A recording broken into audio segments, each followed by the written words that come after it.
Hello বন্ধুরা, আজকে আমি নিরামিষ আলু ফুলকপি আর বড়ি দিয়ে একটু ঝোল করে দেখাবো। তার জন্য ফুলকপি আলু কেটে নিয়েছি আর বড়িগুলো এবার সরষের তেলে ভেজে নিলাম। তারপর ওই তেল কপিগুলো ভেজে নেব লবণ আর একটু হলুদ দিয়ে।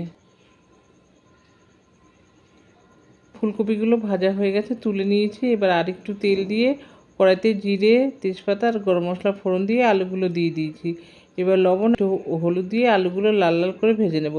তারপর দিয়ে দেবো আদার পেস্ট আর হলুদ গুঁড়ো, লঙ্কা গুঁড়ো, কাশ্মীরি লঙ্কার গুঁড়ো, জিরে গুঁড়ো, স্বাদ মতো লবণ দিয়ে খুব ভালো করে কষিয়ে নেব। একটু চিনিও দিয়ে দিলাম। তারপর ফুলকপিগুলো দিয়ে মশলার সঙ্গে খুব ভালো করে কষিয়ে নেব। এবার প্রয়োজন মতো জল দিয়ে দেবো, ঢেকে দেবো।